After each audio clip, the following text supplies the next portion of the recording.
আসসালামু আলাইকুম। Dubai air শোতে ভারতের তেজাস যুদ্ধ বিমানটা যেভাবে আচমকা বিধ্বস্ত হয়েছে, এই ঘটনাটা আন্তর্জাতিক প্রতিরক্ষা বাজারে বড় ধরনের আলোচনার জন্ম দিয়েছে।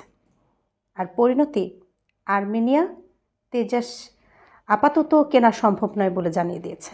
দুবাই এয়ার শো বিশ্বের সবচেয়ে বড় এভিয়েশন ইভেন্টগুলোর একটি। এখানে প্রত্যেকটা দেশ তাদের সেরা প্রযুক্তি, সেরা সামরিক শক্তি, সেরা ডেমো দেখিয়ে থাকে।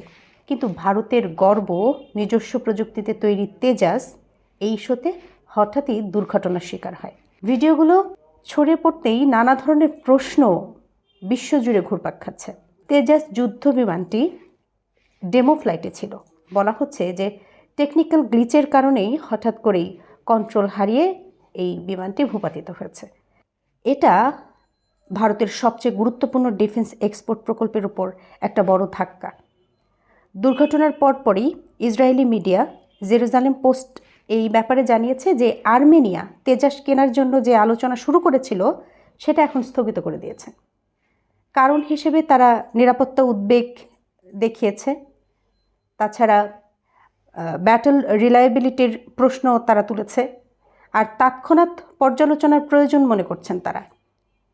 আর্মেনিয়া হচ্ছে এমন একটা দেশ যার প্রতিবেশী আজারবাইজানের সঙ্গে তাদের নিয়মিতই উত্তেজনা লেগে থাকে।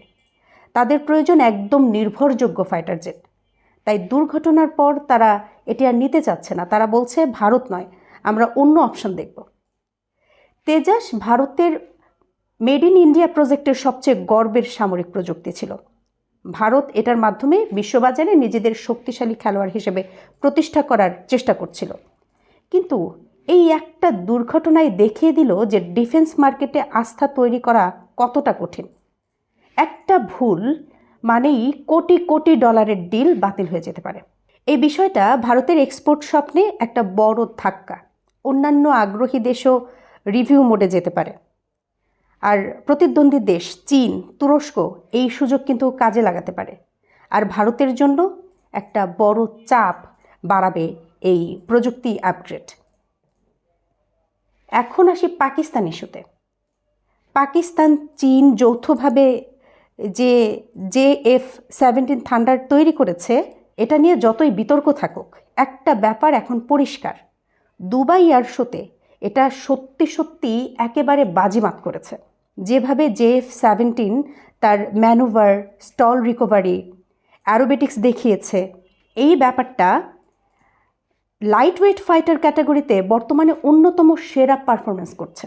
অনেকেই ভুলে যায় যে JF-17 এখন শুধু পাকিস্তানের নয়, নাইজেরিয়া, মায়ানমার, আর্জেন্টিনা সব দেশই এটা নিয়ে খুবই আগ্রহ দেখিয়েছে। এর কারণগুলো কিন্তু খুবই পরিষ্কার। কারণ দাম এবং ক্ষমতার অনুপাতে এটা একেবারে সেরা। JF-17 থান্ডার এমন একটি যুদ্ধ বিমান যা মাঝারি বাজেটে উন্নত প্রযুক্তি দেয়।